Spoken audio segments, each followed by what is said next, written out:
ఓం నమ శివాయ శ్రీమాత్రే నమః. మిత్రులకి శ్రేయభిలాషులకి అలాగే నన్ను ఇంతగా ఆదరిస్తున్న యూట్యూబ్ ప్రేక్షకులందరికీ కూడా పేరు పేరు ధన్యవాదాలు. మిత్రులరా, మీ అందరికీ కూడా ఆ పరాదేవత ఎల్లవెల్లలా మీతో ఉండి మీ మనోవాంఛ నెరవేర్చాలని మనస్ఫూర్తిగా కోరుకుంటున్నాను. ఈరోజు మనం ఒక అద్భుతమైన తేలికైన ఉపాయం గురించి తెలుసుకుందాం.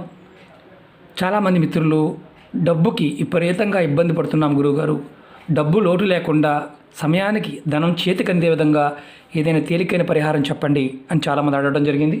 వారందరి కోసం ఈరోజు సోమవారం రోజు అంటే ఈరోజు రాత్రిపూట ఈ చిన్న పరిహారం చేయడం వల్ల మనకి డబ్బుకి ఎటువంటి ఇబ్బంది లేకుండా డబ్బు రావడానికి మార్గాలు తెలుస్తాయి. అంటే ఎలా చేయాలి, ఏ విధంగా చేయాలి తెలియచేస్తాను. మనం ఈ ఉపాయం చేయడం వల్ల డబ్బుకి అంటే మనం రోజు కష్టపడుతున్న డబ్బులు కూడా సరిగ్గా సమయానికి రాకపోవడం, అంటే ఇబ్బందిగా ఉండటం, ఆర్థికమైన సమస్యలు అంటే డబ్బుకు సంబంధించిన సమస్యలతో ఇబ్బంది పడుతూ ఉన్నవారు తప్పకుండా ఈ చిన్న ప్రయత్నాన్ని చేసి చూడండి. అలాగే మీకు ఈ వీడియో నచ్చినట్లయితే లైక్ చేయండి, ఛానల్ని సబ్స్క్రైబ్ చేసుకోండి, పక్కనే ఉన్న గంట సింబల్ని యాక్టివేట్ చేసుకోండి, 10 మంది మిత్రులకి షేర్ చేయండి. అలాగే మన కొత్త ఛానళ్ళు ఇంకా డిస్క్రిప్షన్ బాక్స్లో లింకులు పెట్టాను, వాటిని మీరు సబ్స్క్రైబ్ చేసుకోండి. రాబోయే రోజుల్లో ఏదైనా టెక్నికల్ ప్రాబ్లం వచ్చి ఛానల్లో ఏదైనా వీడియో లాగినప్పుడు ఇందులో ఉన్న వీడియోలు కూడా అందులో రావడానికి అవకాశం ఉంటుంది. మీరు రెగ్యులర్గా నాతో టచ్లో ఉండడానికి అవకాశం ఉంటుంది. అలాగే చాలామందికి కొన్ని అనుమానాలు ఉంటాయి, అనుమానాలు కూడా మనం క్లియర్ చేద్దాం. ఈ ప్రయోగాలన్నీ చేయాలా, ఈ ఉపాయాలు చేస్తే పనులు అవుతాయా? ఒకటే చెప్తున్నాను, మనం మనస్ఫూర్తిగా ప్రయత్నం చేసినప్పుడు ఏదైనా సాధ్యమవుతుంది. అనుమానాలు ఉన్నప్పుడు ఏది సాధ్యం కాదు, అన్నీ చేయాలా.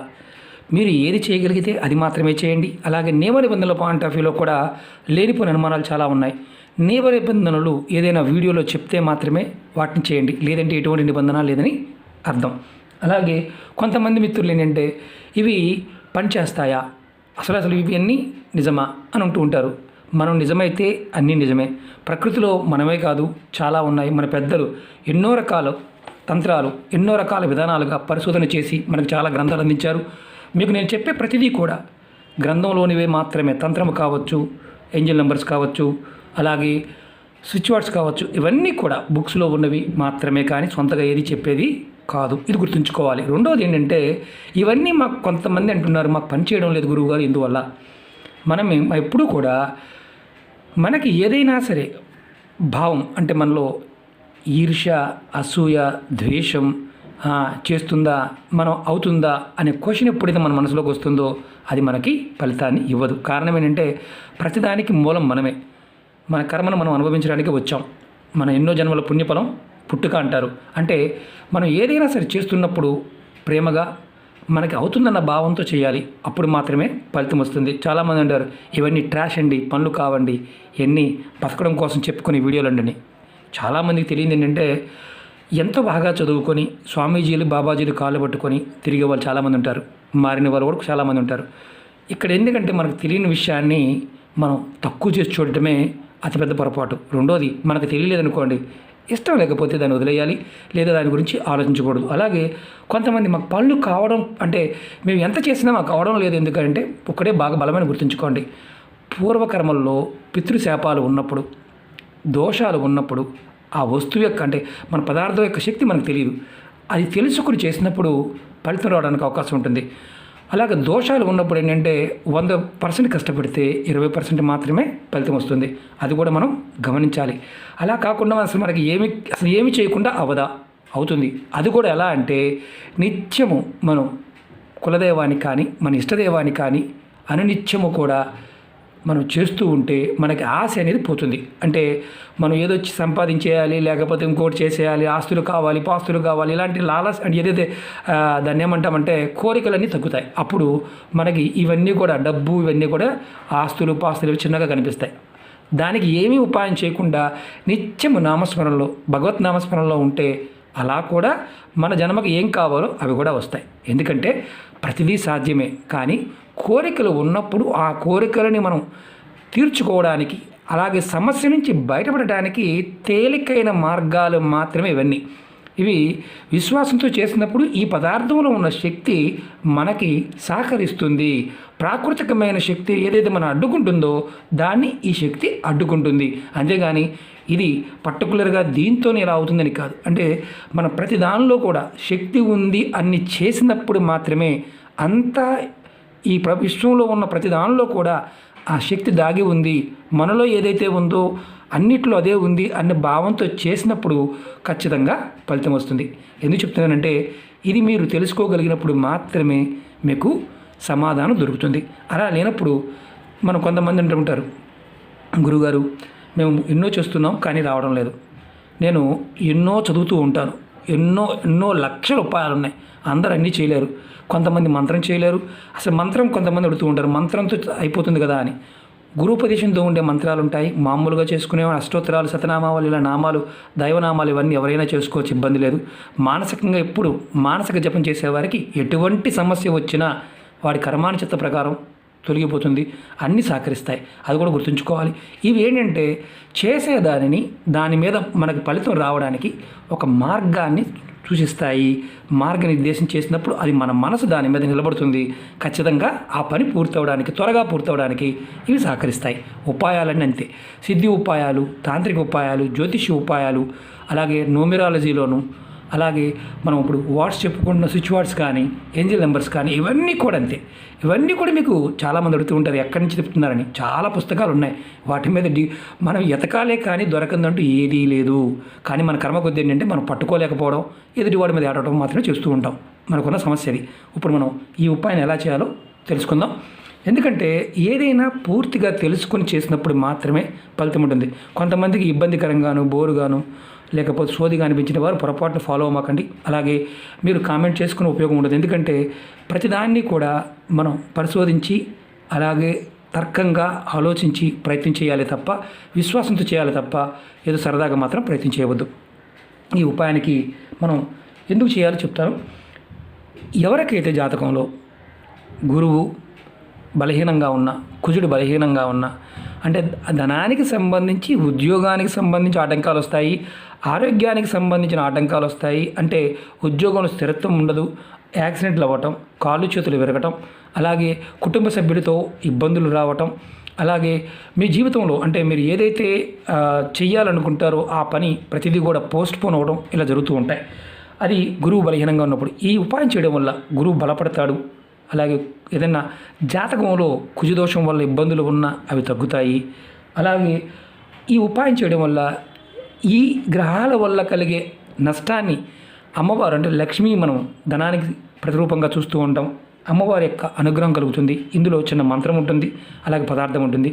వీటిని మీరు ఎవరైనా చేయవచ్చు, ఆడవారైనా మగవారైనా చేయవచ్చు. ఆడవారు నెలసరి సమయంలో చేయవద్దు. అలాగే ఇంట్లో గర్భిణీ స్త్రీలు కూడా ఈ ఉపాయం చేసుకోవచ్చు, ఎటువంటి ఇబ్బంది లేదు. అలాగే ఎవరైనా మరణించి ఉన్నా సరే ఈ ఉపాయాన్ని చేయవచ్చు, ఇబ్బంది లేదు. అంటే మామూలుగా నెలసరి అంటే మామూలుగా పెద్ద మనిషి అయ్యారండి పిల్లలు, అలాంటి సమయంలో మైలు ఉన్నప్పుడు కాకుండా మిగతా సమయంలో చేసుకోవచ్చు. ఇది సోమవారం సాయంత్రం ఈ ఉపాయాన్ని చేయాలి. ఈ ఉపాయాన్ని చేయడం వల్ల మీకు చేసే పనుల్లో అంటే డబ్బుకు లోటు అనేది ఉండదు. మీరు ఏ పని చేసినా మీరు చేస్తున్న పనుల్లో సఫలత లభిస్తుంది, ధనలాభం కలుగుతుంది. వ్యాపార సంస్థలు అంటే వ్యాపారం చేసేవారు, చిన్న వ్యాపారమైన పెద్ద వ్యాపారమైన వారికి వ్యాపారంలో లాభాలు వస్తాయి. అలాగే ఈ ఉపాయాన్ని సోమవారం రాత్రి మాత్రమే చేయాలి, మిగతా రోజులు చేయకూడదు. మీరు పడుకోవడానికి వెళ్ళే ముందు ఈ ఉపాయాన్ని చేయాలి. అది కూడా మీరు మంచం మీద పడుకోవడానికి వెళ్ళే ముందు ఈ ఉపాయం చేయాలి. ఈ ఉపాయానికి కావాల్సిన వస్తువులు: పసుపు కొమ్ములు చిన్నవి, ఒక కొమ్ము తీసుకోండి, 7 ముక్కలు చేసుకోండి, సరిపోతుంది, పెద్దవి అవసరం లేదు. అలాగే ఒక తామర గింజ ఒకటి, అలాగే అక్షింతలు, పసుపు కలర్ క్లాత్, కొద్దిగా కుంకుమ, ఇవి మాత్రం కావాలి.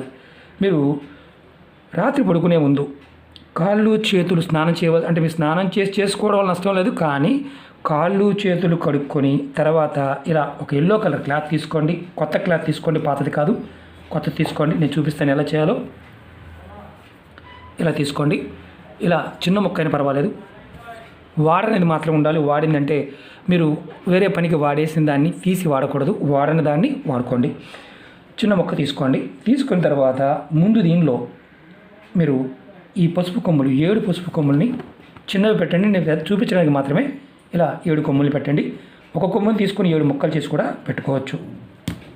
మాకు ఈ వస్తువులు అందుబాటులో లేవంటే పొరపాటు చేయమాకండి. ఎందుకంటే అందుబాటులో ఉంటేనే చేయండి. 3, 4, 5, 6, 7 ఇలా 7 ముక్కలు పెట్టండి. ఫస్ట్ పసుపు కొమ్ములు పెట్టండి.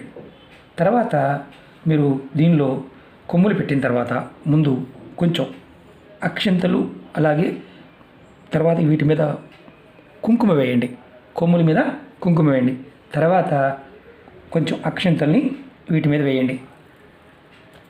వేసిన తర్వాత దీనిలో మనం తామరపూస, ఒక్క తామర గింజని దీనిలో వేయండి. ఇలా వేసి మీరు దీన్ని మూటగా కట్టండి. మూటగా కట్టడానికి అంటే దారం అవసరం లేదు. ఇలా తీసుకొని ఇలా మీరు మూటగా కట్టండి. ఇలా కట్టండి. ఇంకా చిన్నగా వస్తుంది మూట, ఎందుకంటే మనం పసుపు కొమ్ముని ఇంత ముక్కలైనా సరే పెట్టుకోవచ్చు, ఇబ్బంది లేదు. ఇలా మూటగా పెట్టి కట్టిన తర్వాత దీన్ని మీరు ఇలా కుడి చేతిలో ఇలా పట్టుకొని లక్ష్మీ అమ్మవారి మంత్రాన్ని ఇలా కుడి చేతిలో పట్టుకోండి. లక్ష్మీ అమ్మవారి మంత్రాన్ని మీరు మనసులో 2 నిమిషాలు తలుచుకోండి. అంటే మనకు ఈ మంత్రానికి గురుపదేశంతో పని లేదు. మంత్రం ఏంటంటే ఓం శ్రీ మహాలక్ష్మి నమః. చాలా తేలికైంది ఈ మంత్రం. మీరు మనసులో 2 నిమిషాలు తలుచుకోండి. ఓం శ్రీ మహాలక్ష్మి నమః, ఓం శ్రీ మహాలక్ష్మి నమః, ఓం శ్రీ మహాలక్ష్మి నమః అని కుడి చేతితో పట్టుకొని తలుచుకోండి. ఇలా 2 నిమిషాలు అయిపోయిన తర్వాత ఈ మంత్ర జపం పూర్తి అయిపోయింది. తర్వాత ఈ మూటని మీరు ఎవరైతే పడుకుంటారో, ఎవరైతే చేశారో, ఇందులో ఆడవారైన కుటుంబంలో ఎవరో ఒకరు చేయవచ్చు, వారి తల కింద దిండి కింద పెట్టుకుని పడుకోండి. 2వ రోజు ఉదయాన్నే నిద్ర లేవగానే లేచి స్నానం చేసి, అంటే మీ మిగతా కార్యక్రమాలు ముగించుకొని స్నానం చేసిన తర్వాత దిండి కింద పెట్టిన ఈ మూటని తీసి మీరు డబ్బులు ఏ ప్రదేశంలో అయితే పెట్టుకుంటారో ఆ ప్రదేశంలో ఈ మూటను పెట్టండి. ఇలా మీరు ఒక్కసారి చేశారనుకోండి, ఈ పెట్టిన మూట ఎక్కడైతే డబ్బులు ఉన్నా అక్కడ పెట్టాం, నెల రోజుల వరకు ఉంచండి. నెల రోజుల తర్వాత ఈ మూటని మార్చుతూ ఉండండి. పాత మూటని ఇది ఏదైతే ఉందో దానిని ఏదైనా పారే నీళ్ళల్లో కానీ లేదా ఏదైనా చెట్టు మొదల్లో పడేయండి, ఇబ్బంది లేదు, అక్కడ పెట్టొచ్చేయండి. అలాగే ఇది చేయటం వల్ల, అంటే ఇది నెలకొక్కసారి ఈ మూటను మార్చుతూ ఉండాలి. ఒకవేళ మర్చిపోయాం, ఈ వారం మర్చిపోయాం, 2వ వారం తీసి మార్చండి. నెలసరి వచ్చింది, ఏదైనా అనుకోని సమయం వల్ల తీయలేదు, తర్వాత టైం తీసైనా మార్చుకోండి, ఎటువంటి ఇబ్బంది లేదు. అలాగే మీరు ఇది చేయడం వల్ల, అంటే ఈ మూటను మీరు తల కింద పెట్టుకొని పడుకోవడం వల్ల డబ్బుకు లోటు ఉండదు. అలాగే మీరు చేసే పనుల్లో సఫలత వస్తుంది, ధనలాభం కలుగుతుంది. అంతేకాకుండా మీకు కలలో అమ్మవారి యొక్క అనుగ్రహం, అంటే అమ్మవారి యొక్క దర్శనం కూడా జరగడానికి అవకాశం ఉంటుంది. ఎందుకంటే ఈ పదార్థంలో ఉండే శక్తి, అంటే మీకు గురుబలం పెరగడానికి, అలాగే కుజుడు దోషమున్న, గురువు యొక్క జాతకరీత్యా గురుబలహీనంగా ఉండి ఆర్థికంగా ఇబ్బంది పడుతూ ఉన్నా మీకు మార్పు రావడానికి అవకాశం ఉంటుంది. అలాగే లక్ష్మీ అమ్మవారి యొక్క అనుగ్రహం కలుగుతుంది. ఇవన్నీ ఎలా ఉంటుందంటే మనం నమ్మడానికి కొంచెం అతీతంగానే అనిపిస్తాయి, కానీ పదార్థంలో ఉన్న శక్తి, మన మానసిక శక్తి, అలాగే మనలో ఆ ప్రేరణా శక్తిని ప్రేరేపించి పని అవడానికి అవకాశాన్ని కలిగిస్తాయి. ఇలాంటివి ఏంటంటే చూడడానికి చిన్నగా ఉంటాయి, కానీ ఫలితం మాత్రం అద్భుతంగా ఉంటుంది. నమ్మకం లేని వారు మాత్రం చేయమాకండి, నమ్మి చేయండి. అవకాశం ఉంటేనే చేయండి, అవకాశం లేకపోతే పొరపాటును కూడా ప్రయత్నం చేయవద్దు. ఓకే మిత్రులారా, మీకు ఈ వీడియో నచ్చినట్లయితే లైక్ చేయండి, నా ఛానల్ని సబ్స్క్రైబ్ చేసుకోండి, పక్కనే ఉన్న గంట సింబల్ని యాక్టివేట్ చేసుకోండి, 10 మంది మిత్రులకి షేర్ చేయండి. ఓం నమః శివాయ, శ్రీమాత్రే నమః.